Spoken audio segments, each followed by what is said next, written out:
I literally just saw late last night your Instagram story with the junk drawer.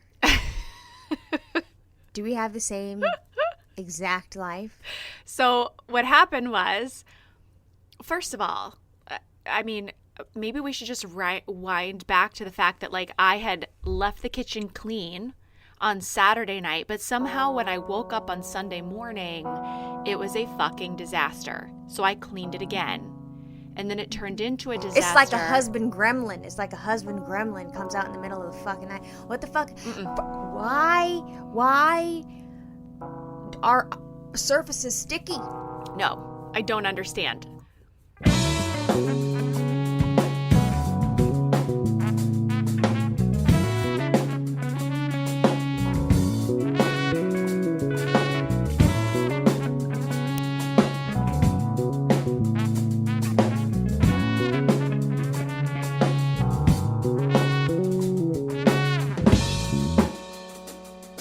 From a bowl of cereal. What happened? I can hear him right now in my head. I can hear him getting mad about hearing this. Hi, Chris. He's going to be like, whatever. Hey, Chris. Hey, Justin. Hey. We talking about y'all ass? Yeah. Yes. So I don't even know what he's doing. He's in the kitchen doing something. I'm sitting reading a book in the front room, and he breaks a light bulb. There's a light bulb in the drawer. And I hear him go, "Oh shit," or something like that. What did you do? Well, I don't know. There's a light bulb in this drawer. I don't know who thought it would be a good idea to put a light bulb in this drawer. So him breaking the light bulb has now set him off onto a tangent of why we have a junk drawer. So then he's like, I can hear it in his tone of voice. He says he's not mad, but I can hear it in his voice. And he's like, do we need this? Do we really need these? Do we need these? What do these go to? Why is this in here? Blah, blah, blah, blah, blah. And I was just like, okay, first of all, this drawer has existed as long as we've lived in this house. So for the last 5 years, this drawer has been here. I know it did. I know it does. All kinds of random shit are in here. And I was like, I'm swaying. I'm swaying right now. Because I know exactly. Oh my God. I was like, so this is okay for you to be mad about because you don't clean anything regularly in this house. Yes, he does clean. Yes, he does help. However, this is not your regular job. This is something that you will pop in and do, from time to time. So go ahead and be mad about this drawer because there's a whole fucking house that you don't touch. And oh, by the way, I can see right here in the kitchen right now, you've got 2 water bottles over here. There's a pile of receipts. There's your wallet. There's your work bag. There's a pile of papers. There's your Oh, but you can't say any of that because we're not even talking about that. Why are you bringing that up? Mm-hmm. We're not even talking about that. I'm just talking about this drawer, and this drawer is crazy. Like, what do you got? What's a pot holder and birthday candles and fucking? You need 3 lighters? Yes. Why is the incense here if you have the incense over there? Like, because that's the fucking drawer for shit. Okay, that's where I put it. And so when I'm looking for the incense and I'm looking for the birthday candles, that's where the fuck I go. Yes. Because I run this bitch. Okay? Yes. Yes. No, every now and again, Justin gets a hair up his butt and gets very upset about my drawer. Yeah. And then we'll start taking, and there's a divider in there. There's a compartmentalized little divider in there, but it's made for like pencils and like office supplies. Oh, see, so I have a separate one. So there's a separate drawer over the garbage can drawer, and that contains cords, that contains pencils and markers and scissors and so that's like the pencil utensil drawer, and that has dividers. But this one is just like a free-for-all, right? You're going to find a coupon in there. You're going to find... Okay, that's what I'm saying. Yes. So he put the pencil divider in the utensil, in the junk miscellaneous drawer. Yeah. And that's why, actually, the divider is impeding the drawer from being its true self. It's not meant to have the divider. Yeah, the divider can't contain this size scissor and this size scissor. It can't contain the rooster-shaped special oven mitt and the birthday candles and the big lighter and the little lighter and the incense and the iPhone cube. Right. That maybe doesn't work, but I don't know yet, so I got to keep it in there. Gotta keep it in there. And the AA batteries. Nope. And also, every time I've opened that drawer to get the few items that I do need day to day, I have a visual inventory. Don't start moving the shit around because I know where that blue candle is.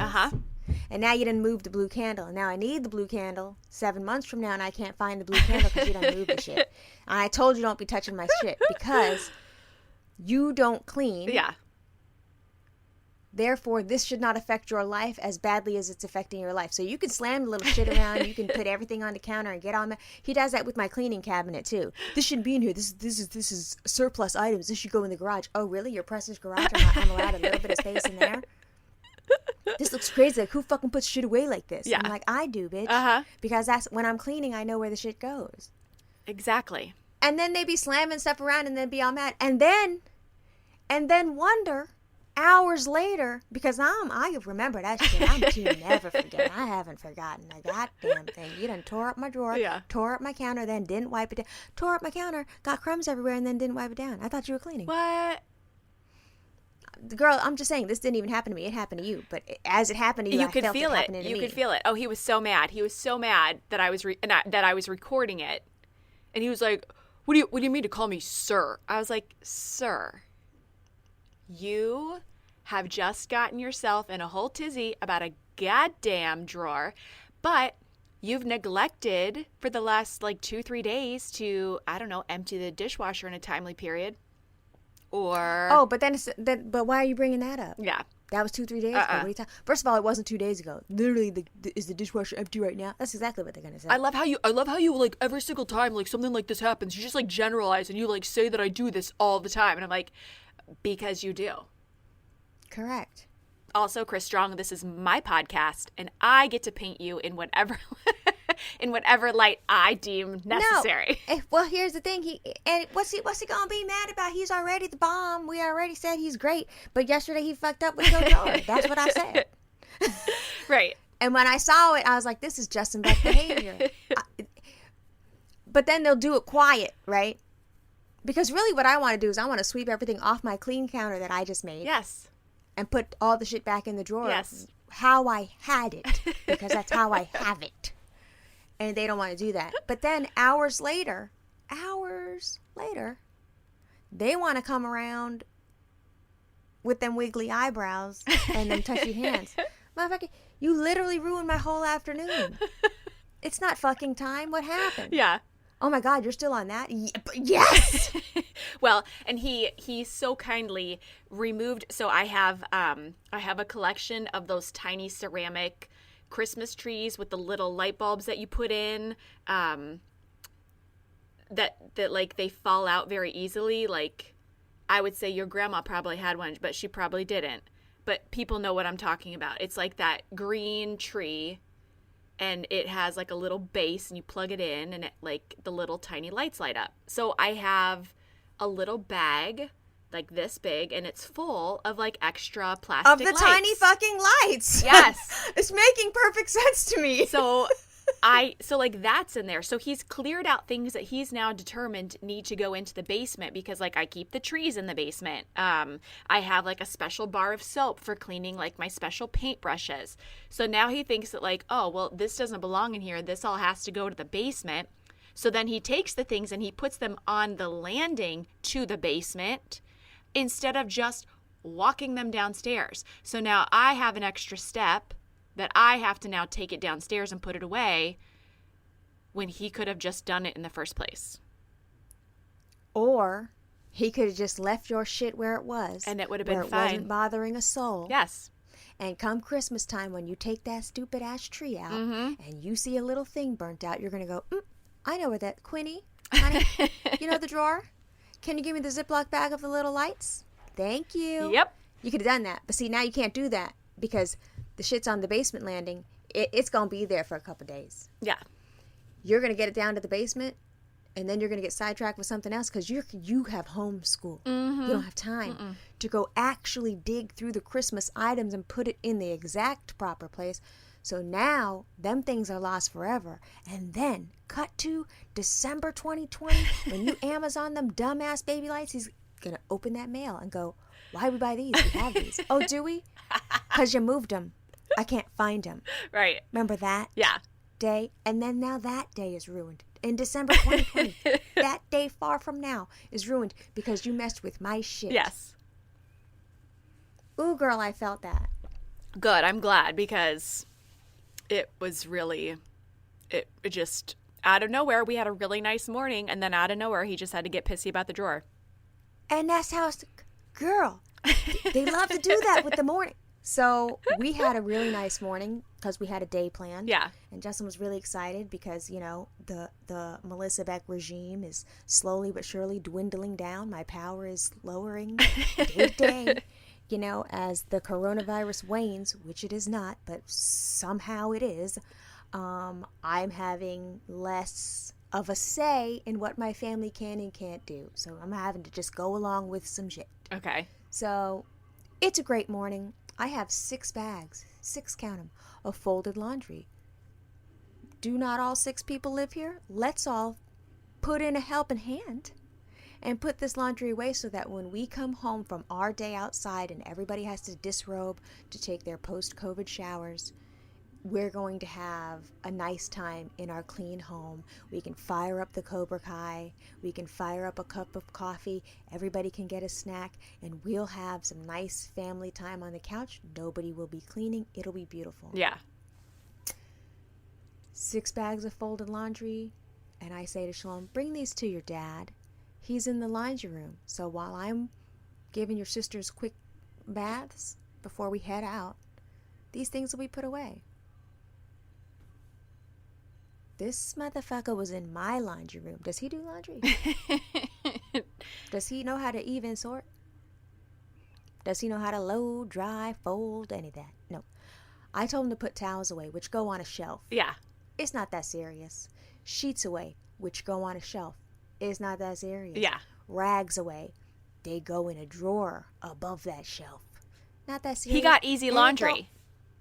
And it don't matter where they go. It's the shelf with towels. That's it.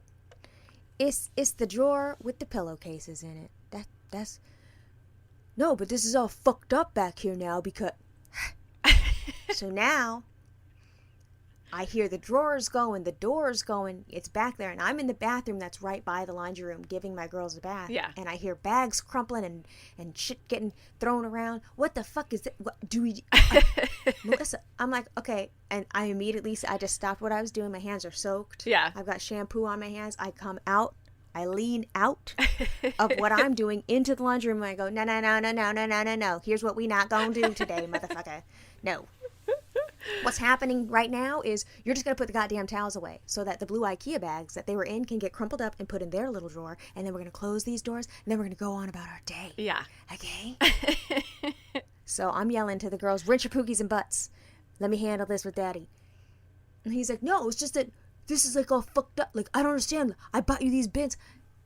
You bought me these bins, and those bins are actually part of the problem because I'm 4 feet tall and I can't reach those.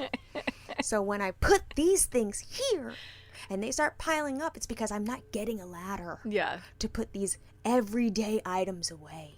I told you to make it so that I can use it easily, but you didn't want to do that. You wanted it to look pretty, like Pinterest. Yeah. Well, it does, but it's not functional. So he wanted to be stank. He had to get it back together, you know. You know how they do. They don't say sorry. Mm-mm. They instead get you a little coffee and be like, oh, babe, I heard this song. They want to just be changing the subject. Hey, babe, this time. But you feel attacked. You feel like everything that you do has been attacked. And you're like, okay, one drawer out of this whole fucking house. Cool. Yes. Thank you. And he has the nerve to be out here like, well, somebody did this and somebody put this in here. No, somebody is fucking me. Just say me. Be mad at me, not somebody, not this amorphous. The children didn't do this. The children didn't put those lights in here. I did. And say that shit with your chest because now we're going to fight. Somebody did that. That's not, no, it's just like, it just makes no sense. Like, who the fuck? I the fuck. I the fuck. comma, the fuck did that? Right. And if you look around, sir. Yeah. Yes, I'm calling you sir. If you look around, you will see the rest of this house in a beautiful state. Mm-hmm.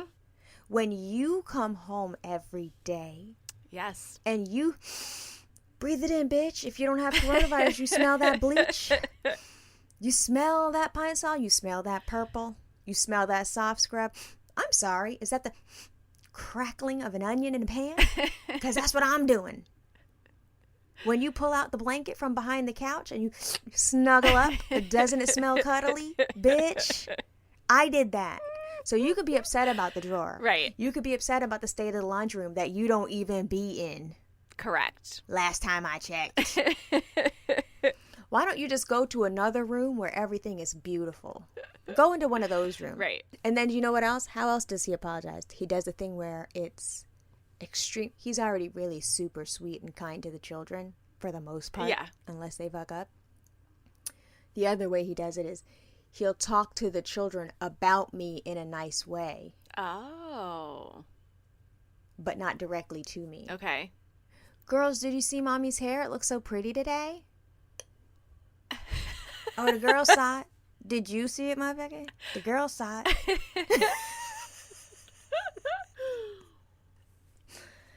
No, see, Chris gets really mad because Quinn tried to join in. She's like, Daddy, you don't do this. You don't do that. She's like, how are you going to be mad at mommy for the drawer? And so then he gets like even more angry because his own child is calling him out. So. Oh, that's Shalom too. Oh, but guess who else has joined? Maja and Shira. So we 4 Voltron on his ass, and it just makes his day worse. Because first it'd be Shalom like, okay, says the guy who leaves his socks right there on the floor. And then Maja would be like, yeah, Daddy. And like, remember the time you was skinny? It would be like, wait, what? She'll just throw in some wild mean shit. And then she will be like, yeah, in a pandemic. Like, what? Oh. It don't have to make sense, but they all bully him. Yeah. And he's like, and he'll go, girls, stop that. Yeah. Stop that. You're starting to act like your mother. And I'm like, how else should they act? Right. Is their mother not beautiful? I thought you literally just said that. Is their mother not smart? I thought you literally just said that. So... I don't see what the problem is. It's hard. And you know what this is? And they're going to be upset. Oh, I'm sorry. Let me throw this in too. Mm-hmm. Justin listened to last week's episode. And was like, I hope you know I'm coming to the Monday Night Live to set some records straight. And I was like, for what? The way you painted that picture was as though I am not an advocate for breastfeeding when I am. I'm like, I didn't say that. I said you do not like breastfeeding public. No, that's different. Don't take this to that weird fucking empowered Cardi B place. I was like, what place is what is place? What? Like what? You're like, I said I don't like breastfeeding in public, and so I want you to cover up. If you're covered up and you're breastfeeding, that's cool. Amanda said that's what she does, and I was like, yeah, because that's Amanda's comfort level. That's what Amanda said.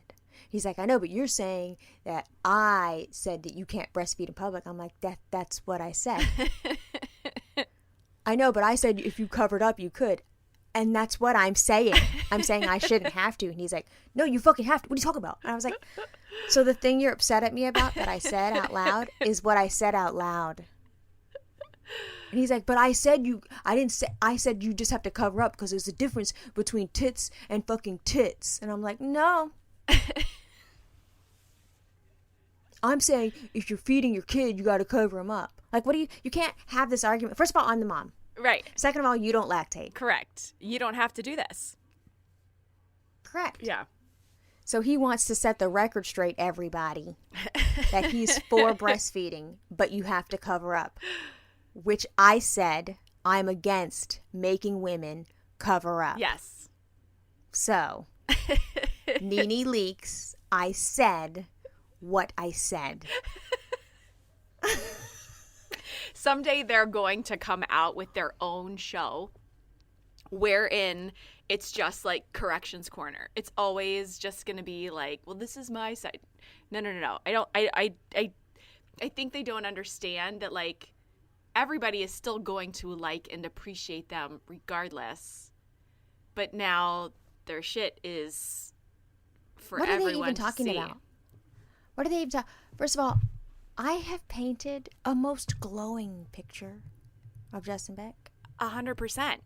Nobody that knows anything about me thinks her husband sucks. No. Everybody's like, yo, her husband's cool as fuck. Yeah. Her husband's so funny. Her husband's so smart. Her husband's so talented. And how do they know that? Justin Beck is a very private person. They know that because I said that. They know that because I told them that. So you can't be mad that I said that you do things that literally 99% of all husbands do. Right. Which is annoy us. Correct. How you going to be mad? Yes. Now you want to be a saint? And furthermore, if you want to have Corrections Corner, I'm going to go ahead and just tell on myself. Yeah, I'm a fucking bitch. Remember when we first got on the phone and I said, ooh, I'm in trouble. Yes. I'm in trouble bad. Oh, I did no. bad things today. You what? What'd you do? Remember when I was like, I think we're going to have to record today on the landline because I can't find these fucking headphones. Yeah. I can't find the headphones that I use. Right. And I had seen a white set of headphones that connect to the iPhone if you don't have the jack for the headphones. Yeah. The special kind for the newer phones in the car. Mm-hmm. And I asked him before we got out of the car yesterday, is that the thing I use for my podcast? He's like, no, these are mine from my new phone. I said, okay. So when you and I had to get together to record today, I couldn't find my shit. Mm-hmm. So I called his ass up. He didn't answer, so now I'm mad. Oh, no. Madder than when, and then finally he did, and I FaceTimed. Uh-oh. That's real stank. Sorry. And I said, that fucking cord in the car that I asked you, did it belong to me? Is that mine? Because I need to do the podcast thing right now, and I have other shit lined up after it, so I need you to go check. He's like, well, first of all, slow your roll. I'm at work here, and I don't know where your fucking shit is. I just know that those headphones are for me, and I don't know where yours are. And I'm like, okay. He's like, maybe you brought yours into the car, and what you saw were yours, but they're definitely not ones that I took. So he started to make it all these highfalutin ways that it could have been me misunderstanding, which I'm already mad and late to podcast, so that ain't. I was like, no. He's like, no, you slow your roll, apologize to me about coming at me about headphones that you misplaced. I'm telling you those are mine, and you should find yours. And I was like, there's literally no other place that mine would be except for right here, Mm-hmm. and they're not here. Mm-hmm. So I think that you accidentally took mine. So if you could kindly let me know where you put your iPhone box, I can get in there and use yours for now, since you took mine. He's like, no, I didn't take yours. Maybe you brought them into the car. And I was like, well, why would I bring them in the car? You've had my car all week. Remember? You wrecked yours and you're driving mine. Another thing that I can't do because of you. So he's like, dude, are you serious? Right? He's like, you got to fucking stop that. For real. And I was like, whatever. So now I'm walking around the house with Shalom, and me and Shalom are talking shit. She's like, I know, like, he could have just taken them. Last I checked, he has your car. I'm like, girl, that's what I'm saying. So help me find these. So we're throwing things around, throwing pillows around. I found that shit in the couch cushions. Sorry. Oh, no. I hate when that happens. And Shalom was like, ooh, I'm going to tell Daddy. I was like, no, you're not, you traitor. Oh, no. So before I even got in trouble, I called him before I called you. And I was like, I found my headphones. I owe you an apology. He's like, yeah, let's talk about it. I was like, no, we don't need to talk about it. I just told you I owe you an apology. Here's the apology. I'm sorry. I yelled at you about the headphones. Yeah. These are mine. He's like, yeah, but you really need to slow your roll. Like, before your period, you need to stop blaming your period. Blaming my period. Now you done took it to another place. See, you didn't have to say that. Oh, no. I said, first of all, I didn't blame my period. I'm a bitch just because I'm a bitch, whether or not there's blood coming out. Okay? Number one. You never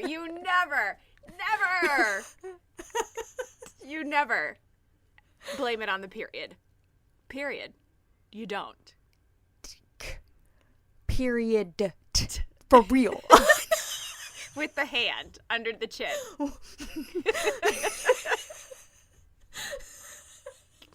Oh, no. AAVE. Yeah, so...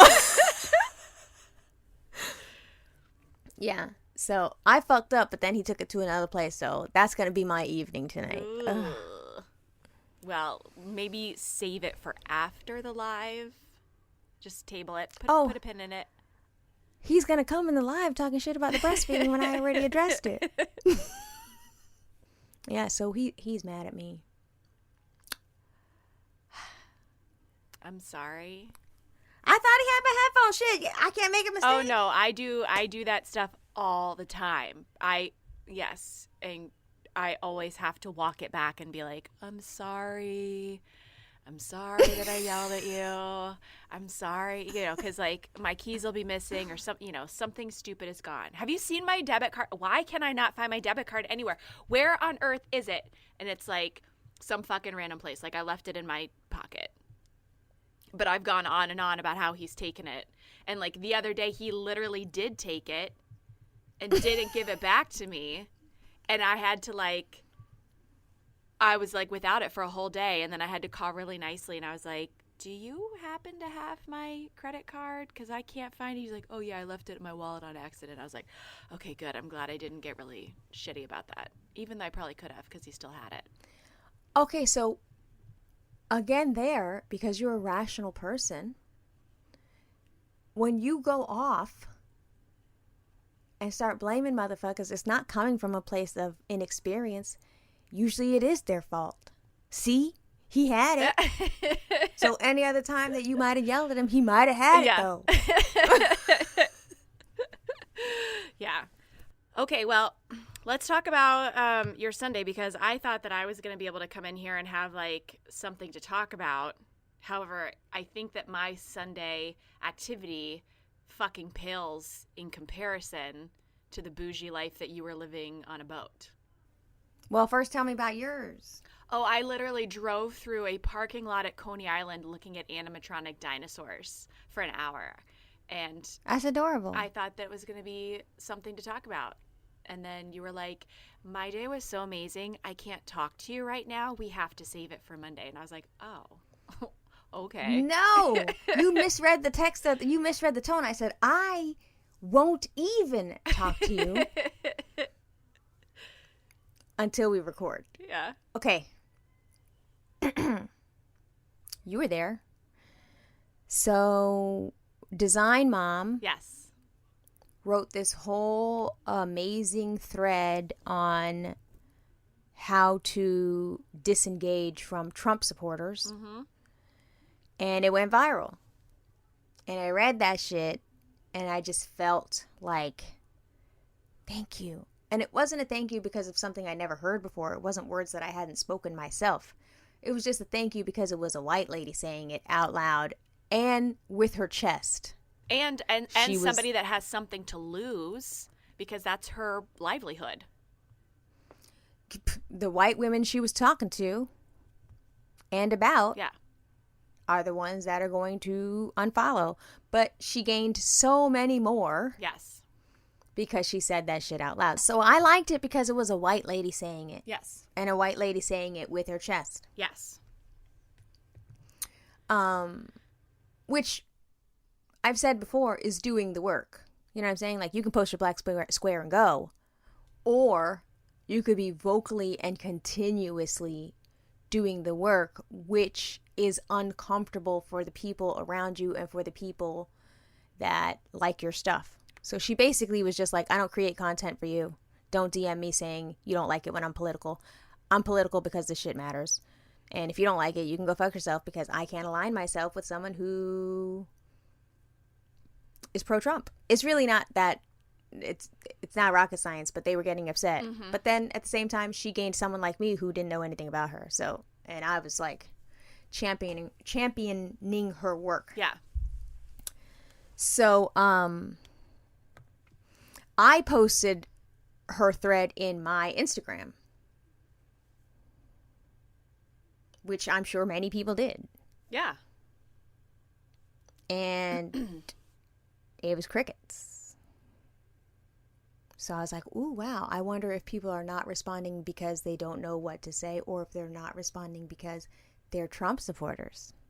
And if so, how are they still here? Because I'm me. And I've been me for a very long time. So, like, if you support Trump, like, how have I managed to not offend you? Why would you still be here? Yeah. So anyway, cut to. I got an invitation to spend some time outside with a woman that happens to have a boat. So we get out there. You know, my kids have not had this kind of experience at all on a lake. Mm-hmm. And she says, Melissa, come with. We're going to grab this boat. So I'm like, okay. And so before we get on the boat, she says to me, let me just paint a picture for you real quick. Let me be your guide. Okay. She's like, where you are right now is like, it's all Trump. Just FYI. I was like, oh, okay. Okay. And I also, you know, am aware that Trump people love boats. So like I had an idea that it was going to be Trumpy, but like not to the extent that she showed me. Now, So we drove. wait, let me just, so are you, because like my experiences of boats are like it's like a, you know, like a ski boat. We're just going out for a day on the lake. We're going to go like do water sports. So is this like a boat where there's multiple families? Is it just you guys? Like how are you going to be exposed to Trump people? It's a pontoon boat Okay. on a lake where people are on jet skis and other people have pontoons. It's kayaks, all the shit white people like. They're doing it in this lake. Okay. So everything I've ever said that I don't be doing, You did. I was in the lake. I was in a Trump fucking parade, A bitch. natural It was body of water. I'm sorry. Well, let's just walk it back because I think maybe 5-6 episodes ago, you were staunchly against entering a natural body. Look at your growth, Melissa. Oh, my physical body didn't touch the water. Let's not get crazy. But it's baby steps. So she was just like, let me paint the picture. She's super liberal, very cool. And she was like, she's locked down and she's like super coronavirus conscious. So, you know, my levels and her levels are very similar. But she also like, when we went to go get the boat, she said, oh, Justin, you hang back. I'm going to go get the boat with Melissa. Which I was like, okay. We get in the car. Which we walk up to the car. Mm-hmm. I have a mask on. My children have masks on. And I'm thinking to myself, I'm getting inside her. I haven't gotten into somebody's car. I don't do that. Mm-hmm. I have not gotten into somebody's car in months, since March. Yeah. So I'm like, I was like, and she could say, she knows me. She's like, Melissa, here's what's going to happen. I'm going to put my mask on. We're going to roll all these windows down. You're going to be okay. Okay. I was like, okay. So I get in the car. I'm in the front seat. I'm in the window. Like, okay. Armpit sweating. I'm like, it's cute. It's good. It's a good day. It's a good day. Melissa, don't start with your shit. This is for your kids. This is for your kids. This is for your kids. Don't start with that. So I'm in the car and she's like, anyway, I wanted to prepare you for what you're going to see on the water. She's like, this is a Trump place. They're all Trump. Trump this, Trump. She's like, and it's also super weird because they're all very friendly. And I was like, really? And she's like, oh, yes. And she's like, so when they wave, the normal thing to do is to wave. Right. That's boat etiquette. And I didn't know that. Apparently it's a boating. She goes, it's a boating thing. Yeah. She's like, but don't worry, I'll do the waving. So I'm also now got hard eyes for this lady because she knows me well enough to know that I'm not going to be able to fake the funk and wave at no Trump supporters. Y'all waving them flags all in my face and y'all got them fucking Trump shorts on and I'm supposed to be like, hey girl, I'm not doing all that. So I was like, okay. We get out on that water.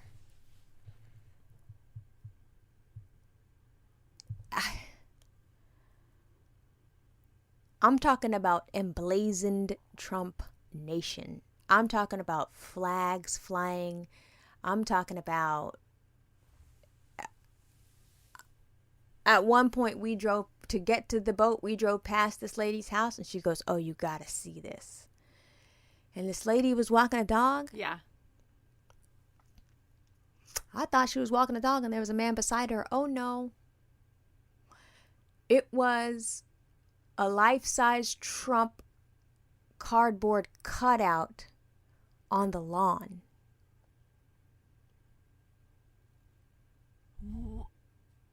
Why though? Just like yard art? But everybody had it. Wow. So the flags and the things that you stick in the grass, all that, everybody had it. The whole town. Really?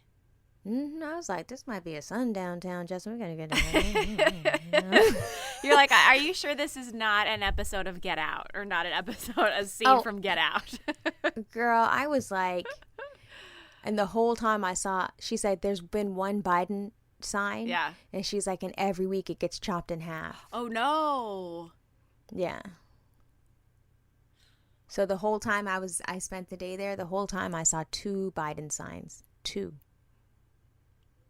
And she goes, but it's weird. And this is how she explained it. She's like, it's definitely weird, though, because they don't think coronavirus is a hoax. They take it seriously. Yeah. She's like, seriously enough that they canceled school through October.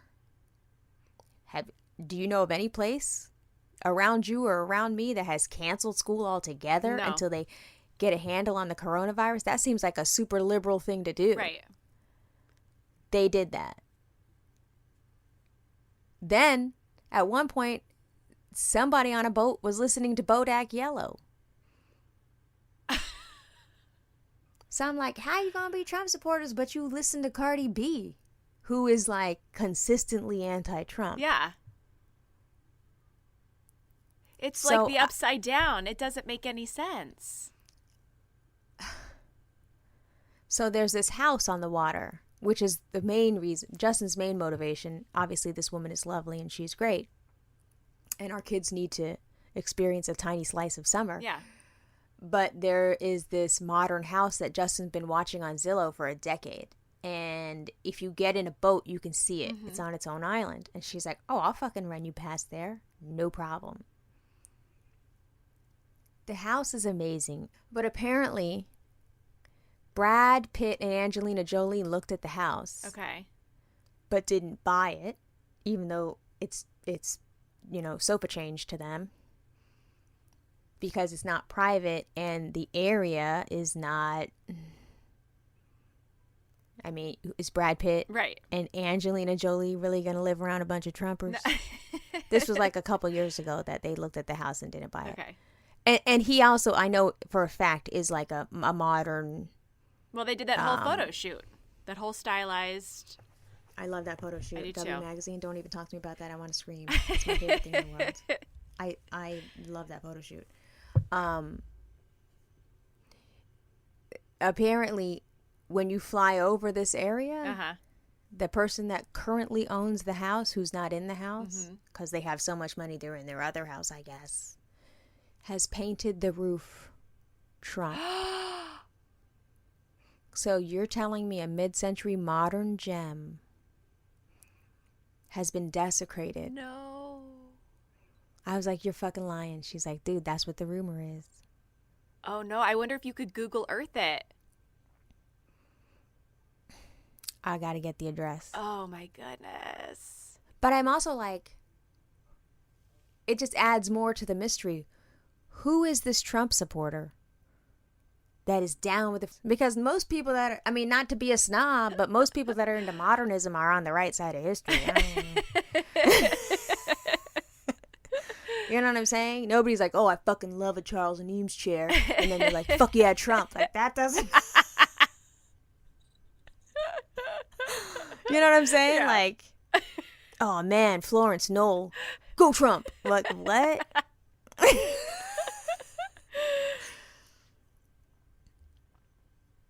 That's why I couldn't talk, because you appreciate and understand modernism, and everything in your modernist body could not understand this connection. That's what I was like, I have to talk to you in person about this. But I mean, it exists. It's here in New York, in the bluest place in the world.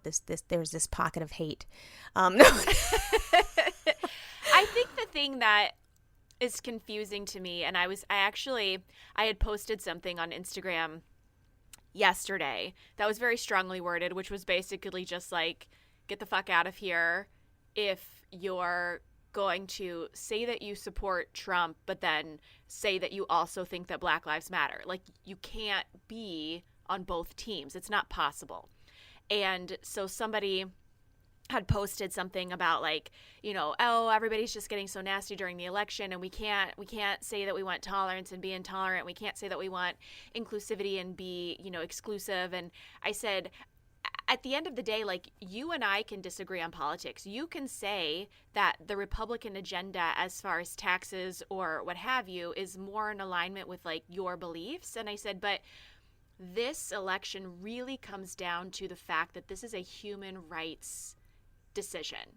So you might not believe with a lot of the things that the Democratic Party holds true, but if you have Black and brown people in your life, if you have LGBTQIA plus people in your life, and you are a human being with like empathy and feelings and like a sense of decency, then the choice should be very simple. You should no longer feel divided if you are a human being with feelings and understand that everything that this party stands for, and even if they don't stand for it, they're complicit by the fact that they are doing nothing to stop it. Period. There is no other way around it. So Period. Hand. Correct. Long nails. Period. Hand. There's no place to be divided, and so I think I feel like it's a cop out. It's an excuse for people. And then I started to think, okay, well, maybe these people who are feeling conflicted like this person is, maybe they don't have a diverse circle.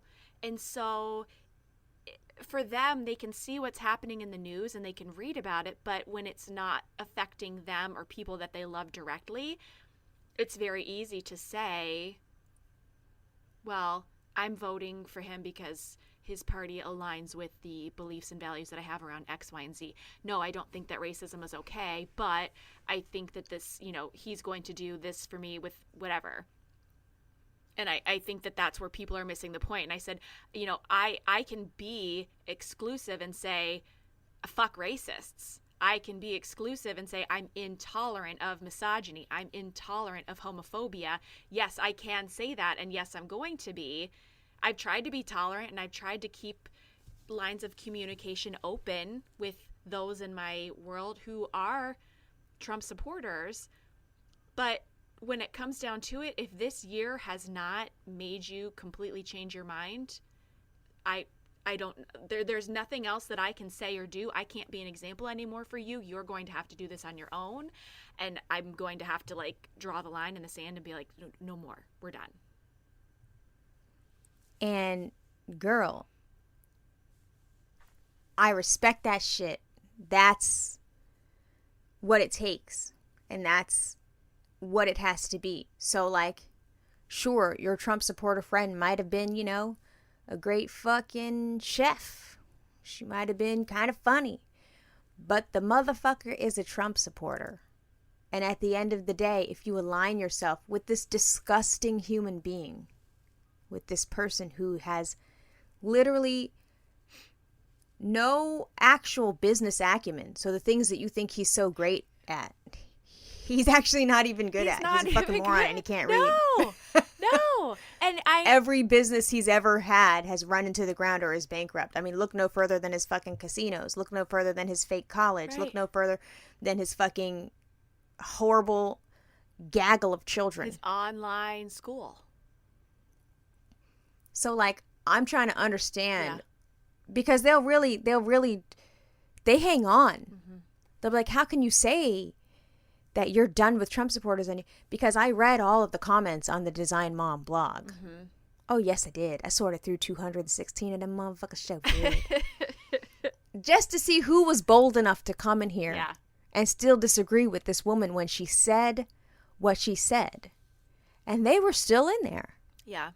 dead ass. Like, how can you say that? Your children are going to be raised in an intolerant environment? No, Barb. Here's the part you're misunderstanding. Her children are literally being raised with the foundation to be good people. Right. And her stance against Trump is the proof of that. Right. Because if you see Trump go on national television after a white woman who was marching for Black Lives was run the fuck over in Charlottesville, and he says to that, there's good people on both sides, meaning the people that ran her the fuck over, Right. were okay to do so, then something is very wrong with you.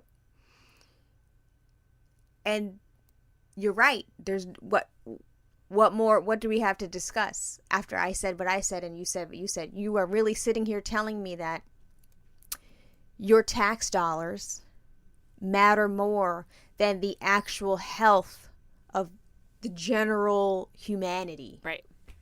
That's what you're saying? Right. When the reality of the situation is, if you're an American taxpayer, period, line, then it's gonna fuck. Like I said this to Justin before, I was like, really, if people the people that are worried about these tax things are the people that were probably on this lake. So like for them, I could see, okay, they're fucking billionaires. Right. So they're worried about having to give up $7 million or whatever the fuck, even though they have 250 of them. Well, I mean, here's the thing. Like, even Chris is, those are things that he watches. And he's like, specifically with Bernie Sanders, he's like, you realize that it's okay. He's like, you do realize that if Bernie Sanders gets elected, like, this is going to affect us and this is how it's going to affect us. And I was like, that's how Justin be talking. Yeah. And so we will have these conversations, but then he always follows it up with, I would never, ever in a million years put this man back into office. But you have to understand that if these changes happen and he does go out of office, this is how things are going to look for us financially. And I'm like, right. But also at the end of the day, we will never, ever do this. Like, so they start taking more money out of our paychecks. We'll figure out ways to adjust.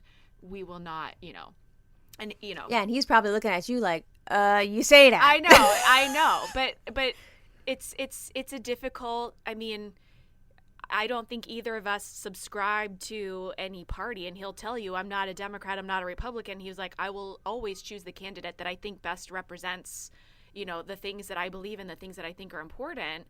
But those are things to consider, and I can see how someone could be heavily focused on that. I know so many people that voted for Trump and saw healthcare reform, and they saw those changes happening because they were feeling the hurt of, of not having adequate coverage or having super expensive coverage. And when that shit fell through, I want to be like, so now what? What? But they're still hanging on. I don't understand. And then he also is taking credit for shit that he didn't do. Correct. But I thought you said you were against that. And the whole thing is, it's constant, but I thought you said. Right. And I'm just like, at what point are y'all going to be convinced that he's a con man? What's it going to take? Yeah. He said he's going to show you the taxes. Did he show them to you? No.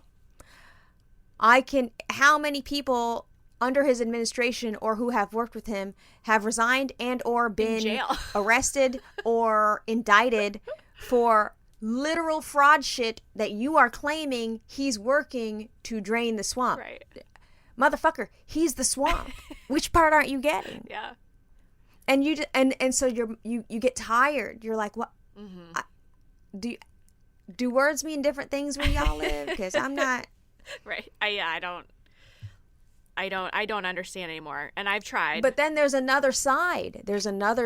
So that's if you're talking to a rational-minded, like, regular Republican whose brain is spinning and they're just hanging on to Trump because it's their party, but they also know deep down, yeah, we're fucked, we look stupid as shit, but they're not going to say that. But then there's also actual real stupid QAnon shit. Oh, God, yes. That you can't even begin to entertain. No. You can't talk to that person. No. That person doesn't. That's not a conversation that I can have. Yes.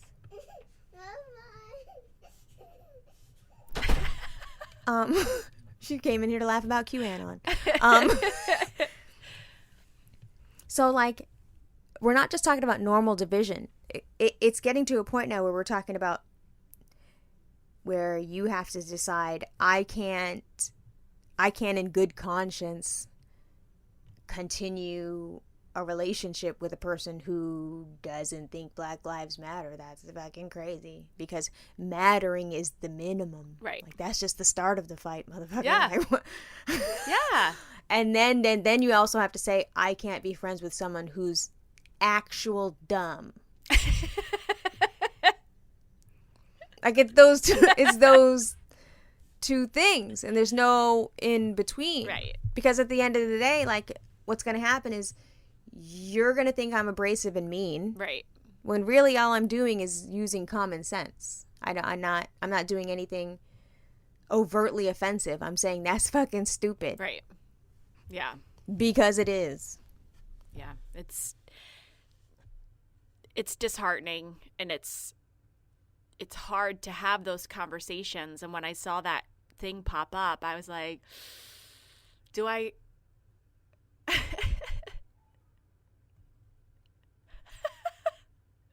do I go in here and start this conversation right now? It's very late. I'm very tired. I don't really want to have this conversation. But then I thought, no, I have to say something, because maybe this is the one time where I maybe I will provide a different perspective. Maybe I will, but it's 2020 can just eat a bag of dicks, really, at this point. Dude, you ever seen that Jamie Foxx clip where he's at the piano and he sings? Well, there's thousands of Jamie Foxx clips at a piano and sing, but there's one where he's like, fuck you. And it's like a beautiful rendition of the words "fuck you" for like 2 minutes. Fuck you, and I'll send it to you. It's that, and that's what 2020 can do. But then when 2021 comes and Donald Trump is still the president, because that's where I'm at. I know that there are people listening, and maybe even you, Amanda Lee. No. Are hopeful. I wish. Oh, you're not hopeful either. No. Okay, so you're a realist. It's not possible. We are no further ahead than we were 4 years ago. It's just that now the veil has been lifted, and they're not even pretending anymore. No.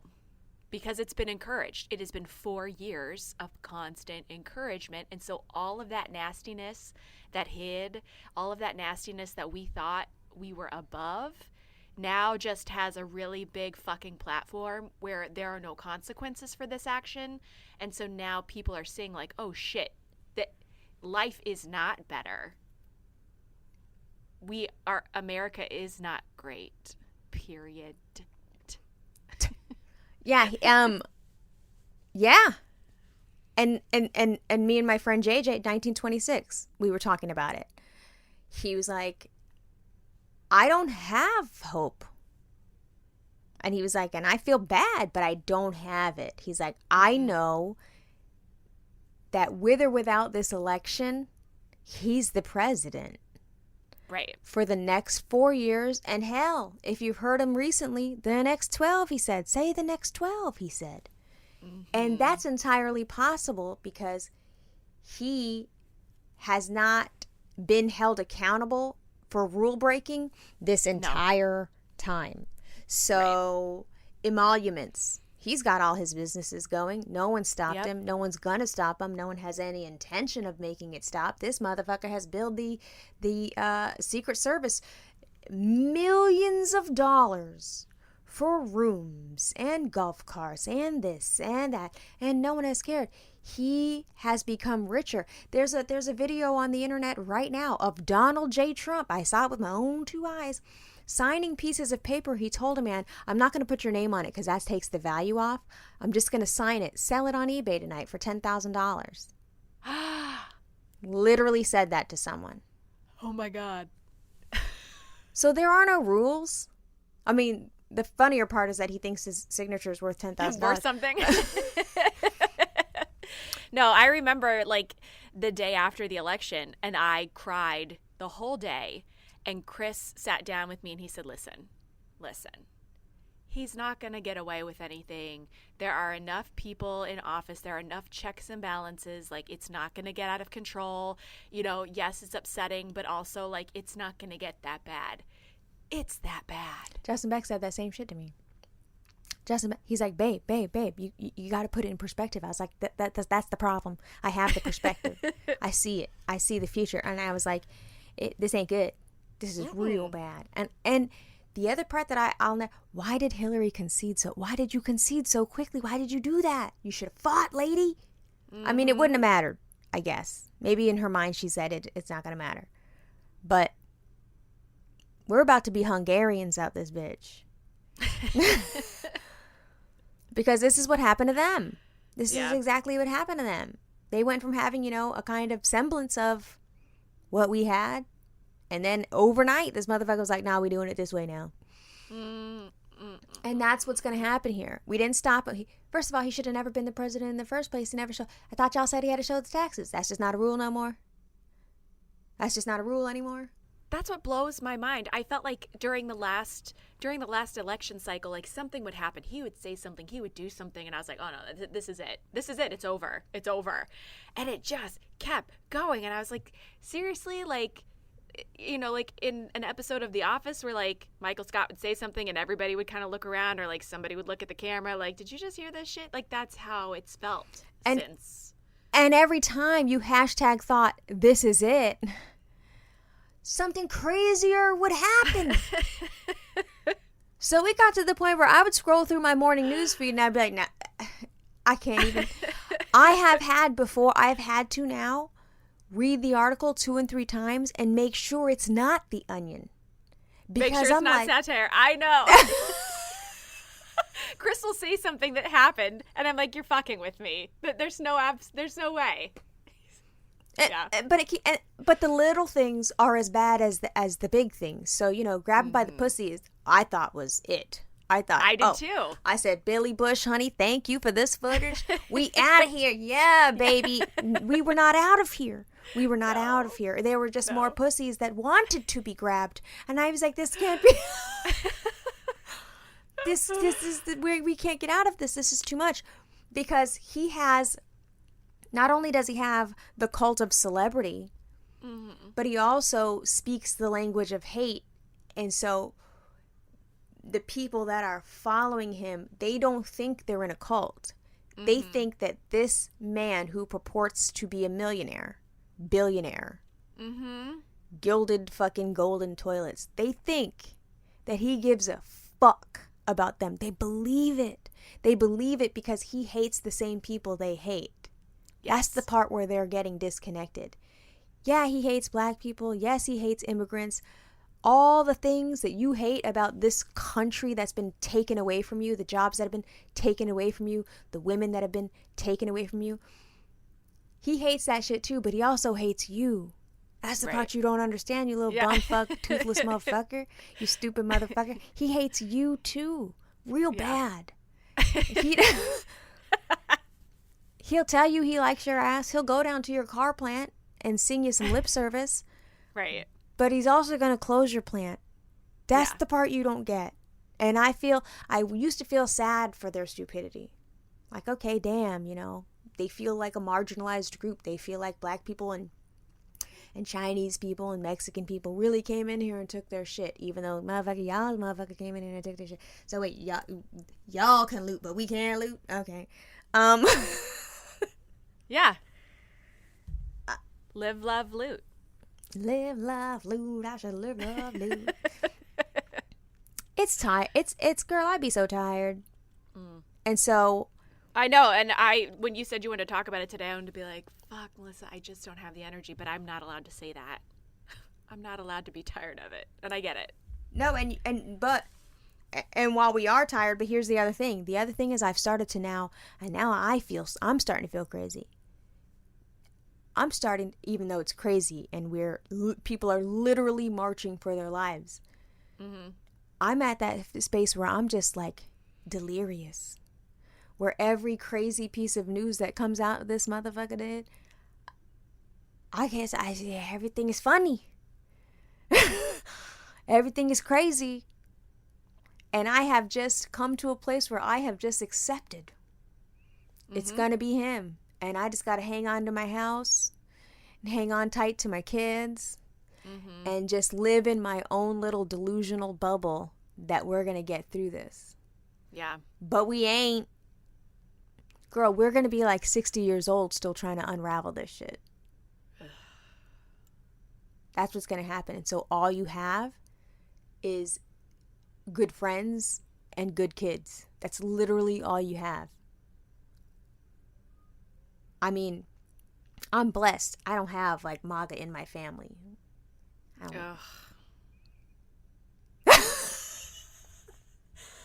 The resignation. It's tiring. Do you know what else is exhausting? Virtual kindergarten. Oh no. I've received, so I'm sent scared. I've sent you the last 2 letters. So we received a letter on day 1. Someone in the high school has tested positive for COVID. They haven't been in contact with anybody else. They're going home. Cool. Day 2. Actually, another person in the same school has tested positive for COVID. They were in close contact with somebody else who's a part-time person. So both of those people have now been benched. So day 2, we're up to 3 people. I received another email today. Someone else in that same school has tested positive for COVID, also had close contact with someone else. So now those 2 people have been benched. So day 3, we have 5 people out of 1 building, all on the sidelines for COVID. So day 3, every day there's a letter, basically. Every day. It's like the lice letter at this point. Yeah, every day there's a letter. Yeah, like I'm not surprised by it. I'm like, okay, this cool. So I was having feelings because Thursday for Quinn was bad. She was very upset all day long. Bennett's Bennett. Bennett's like, yeah, cool. I'm going to go sit in the sunroom and do my work. So he really had no feelings. The first day with Lennox, we had 30 minutes online. It was a morning meeting, and then there was nothing left. Friday, same thing. And I'm starting to think I've done my child a great disservice. Maybe I should have sent him, because what if he doesn't come out of this year with anything? And so I was really second guessing myself. And then those letters are coming through and I'm like, ugh. So today, this child does not want to sit still for anything, as he should not want to sit still for anything. But we have to do a one-on-one meeting with his teacher. Twice a week he does a one-on-one. And so she's showing him rows of letters. And she's asking, and I'm sitting here with him, and she's asking him, pointing to each letter, what's this letter? What's this letter? What's this letter? The child knew maybe 3 letters, but instead of telling him he's wrong, she says, Lennox, you are working so hard. I am so proud of your hard work. I am stifling laughter. I am dying laughing because I was like, this kid knows nothing.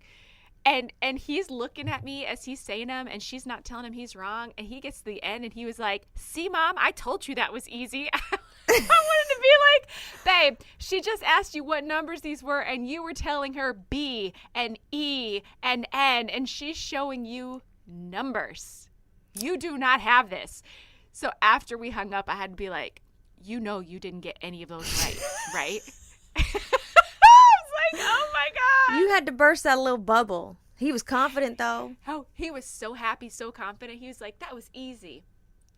You know, brushing his shoulders off, so proud. And I was just like, it's not it. It's not it. So then what? You went after and did all the corrective work? So I just figured I'd give him a pass because he was obviously very proud of himself, and I did not want to discourage him because he does not want to sit online. Like, today was a little bit more robust. We had a morning meeting.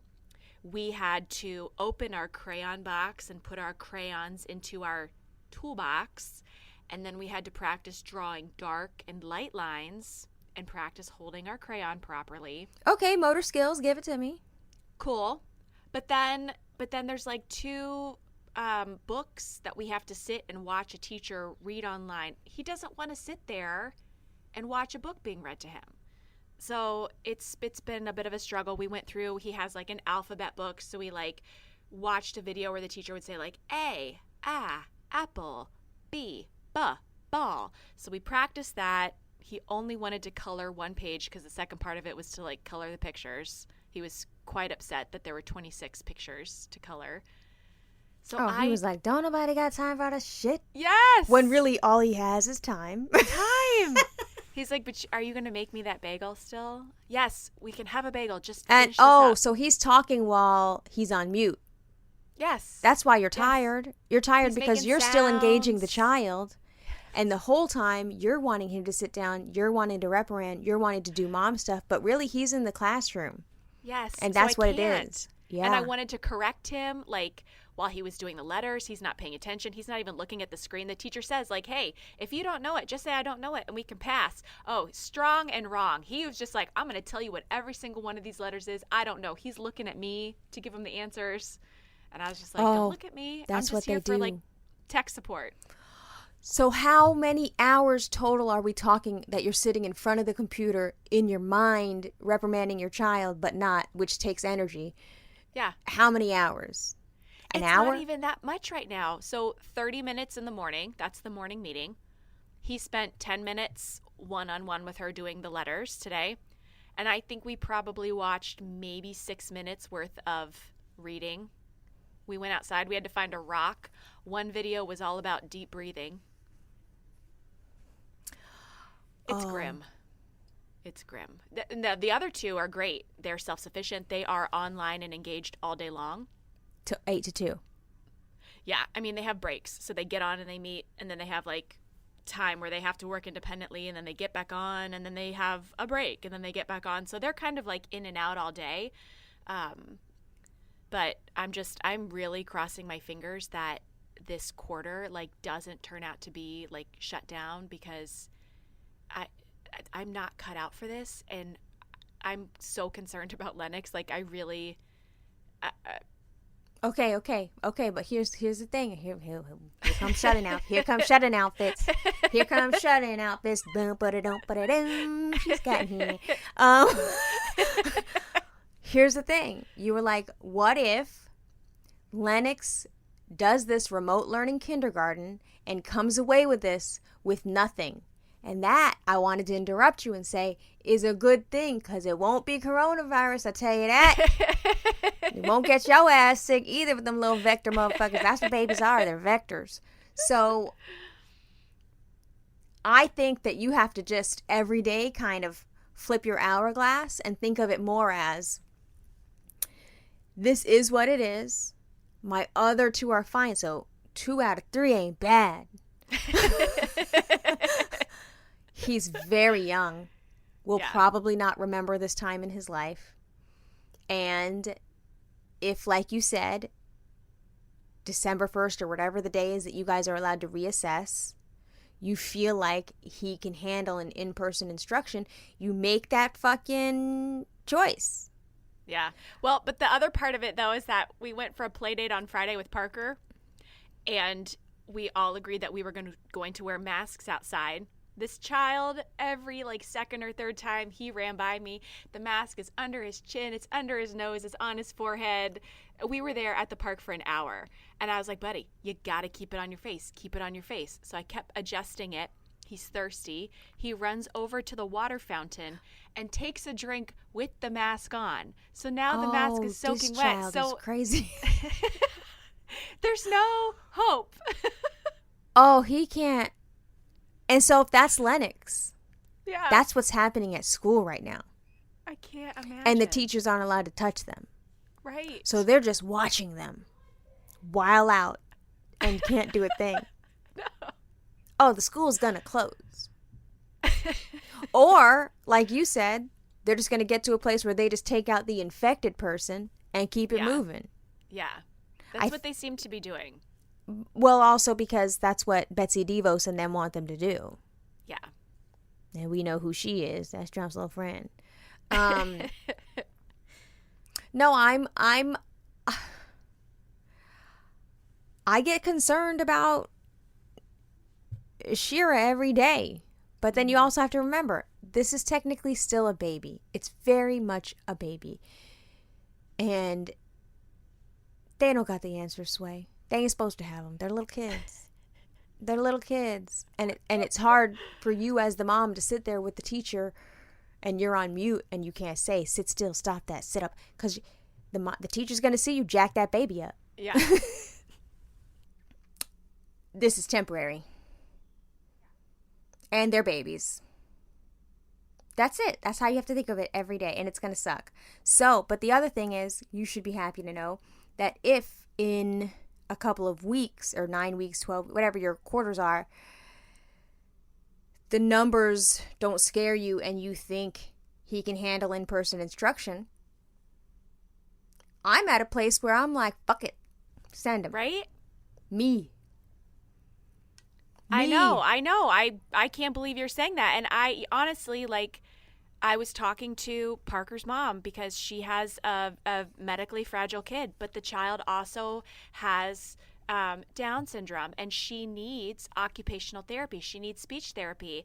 And she was saying that, like, the school really dropped the ball for her. They go to a different district, but their school dropped the ball in making sure that her daughter had what she needed to continue. And she's not verbal, so she's got her computer that she uses to communicate with. And she was like, you know, at the end of the day, like, it came down to where we had to make the decision of, like, what was going to be best for her to continue learning and getting the services she needs.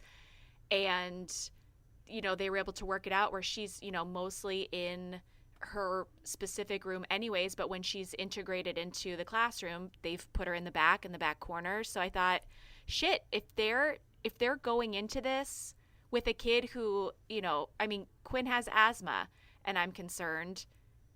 And if parents are putting their children in who have way bigger concerns than my kid, then maybe I'm overreacting. I don't know. No, you're not overreacting. You're just being precautious when you can. So really what it is we're watching and seeing what's going to happen. And then we're going to make an educated guess based on what happened. So really you put yourself in a position to, weeks from now, be able to make a better choice about what's going to happen, even though right now it sucks. And the crazy part is, who knows what they're even doing in the classroom? Right. Yeah. It could just be the in-person version of the shit you're doing. Right. And that's what I try to tell myself too. Like, and you know, I guess I kind of think too about like all the studies that come out about, you know, somebody's regular work day. Like, you work a regular 9 to 5, and most people say like, oh, I could get my job done. Like, the things that have to be done, I could get those done in 4 hours, or, you know, something incredibly shorter than what the workday allows. And so I think, okay, well, maybe the same thing applies to school. Maybe their workday is only, like, maybe I'm just underestimating what it is that they truly need to move ahead, and I'm actually having to see it real time because they're home with me and this is the choice that we made. So it's only day 3. I'm sure that, like, they're not doing anything rigorous at this point in kindergarten. I can't believe it. Well, they're not going to be. So when you said one of the things he had to do was remove his crayons from a box to put them in another box, that's what they would be doing in a classroom. Yeah. You know what I'm saying? The teacher is spending an hour showing the kids that when you come in the classroom, you put your stuff in this box and then you go to this chair. Like, and he's not having to do that because he's already sitting in the chair. That's true. That's true. So the instructional stuff, some of it is just life skills. So some of the instruction is going to be just him living his life and behaving in your house. I did teach him last week how to cut a cucumber with my giant knife, and that seemed to be like a lesson that he really loved, and he's asked me to make lunch every single day. So I feel like maybe we're getting some skills that Yeah, that's how you got to think of it. That's really true. I've been you know, for social emotional, I convinced Shira that I can't get out of bed without a hug, and the hug has to be a very specific way. So she's like, so the past 3 days, she's been like, do you need your energy hug? Like, she knows, come in here, give mom her energy hug, get my coffee cup out, And that's how we're going to start the day. So, like, it's little things that just, like, show them really just structure. Yeah. This is what we're going to do. So that's what it is. And it's going to be hard. I can't believe I'm saying this yet. I can't either. I already am looking around. Well, you know why? Because I have this really weird feeling. Because every day Cuomo gets on the news and says that we have 1%, like apparently 66,000 COVID tests that were turned in yesterday. Only 654 people, or whatever the number was, had it. So 0.1% of people have coronavirus. But keep in mind, our schools haven't started yet. So, like, every day he's like, oh, and there was one death. So every day he's making it like New York is really handling this shit. New York is really doing it. So I'm thinking, if New York is really handling it and really doing it, maybe I keep my kids home this whole time. But then at some point, I'm going to be forced to send my kids back because they're going to say, New York is fine. Remote school is over. Everybody has to go to school. So that's the only reason why I'm starting to, like, think about these options, because they might take remote away from me altogether if they really are insisting that we've got a hold on this. Well, and I think there was some research that came out the other day. I followed this woman online who, she's a Chinese herbalist, and she's been talking a lot. I shared some of that stuff with you about, like, the secondary bacterial infections that come up in, like, COVID, really. I mean, just like it is with the flu, you don't necessarily die from the flu. You die from either those comorbidities that you have, like those underlying conditions, or you die from, like, a secondary infection. So you don't, like, if you get pneumonia, you're probably not going to die from the flu, but you end up dying from, like, untreated pneumonia. So they were saying that people that typically die from COVID on average have 2 to 3 underlying conditions that, you know, that exacerbate the problem. So I don't know. I have a hard time trusting anything that comes out, but Girl, I don't trust. Listen, I also just read that they said the CDC is going to warn you that if your child is home sick from school, don't send them back, even if the COVID test came back negative. Like, so your kid got a fever or whatever, sniffles, cold style infection. You went and you got a COVID test. The COVID test came back negative. Now they're saying it doesn't matter. Keep that motherfucker home anyway, because now supposedly the coronavirus test is unreliable in children. But last I checked, children are humans. So then are we saying the coronavirus test in general is unreliable? I think that all signs point to, I feel like it's unreliable across the board. I mean, how many people do you hear tested, you know, positive and then tested negative, or, you know, the other way around? I think it's so, it's such a shit show. I mean, don't get me wrong. I'm still shut-in outfits in this bitch. I'm gonna ride that shit till the wheels fall off. Let's not get crazy. Yeah. But I'm starting to feel like where I live specifically, I don't know about what's going on with y'all at, but where I live specifically, like, am I crazy? Is our mask compliance so good that we're handling this? Are we washing our hands really well? Like, maybe come spring, normal might be around the corner. So my thing is, let me just get my kids through flu season. Yes, that's the other thing. It's like, oh God, I mean, it's been a long time since my kids have all been, like, really sick. And I'm not looking for it. I think, oh shit, well, and, you know, now they've been home for this long. Are we just, like, opening up Pandora's box, like when you send your kid to preschool or you send your kid to daycare and they're exposed to all these kids? Like, are we about to, like, suffer the worst winter? Because, you know, now everybody's telling me that their immune systems are super weakened because they're not out in the world. So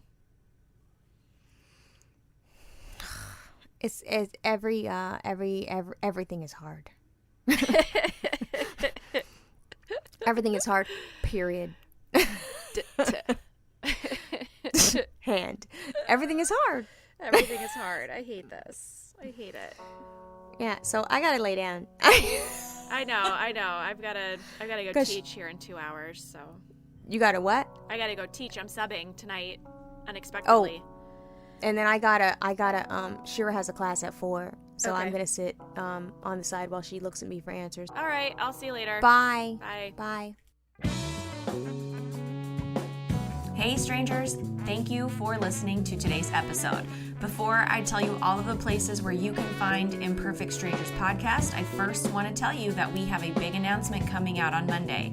So if you haven't yet, sign up for that newsletter, jump into the private Facebook group, and make sure that you are there and ready on Monday night for our live episode. We have a special guest. We have a special announcement. It is going to be so much fun as usual. So make sure, set your alarms, turn on your notifications, come to that live episode.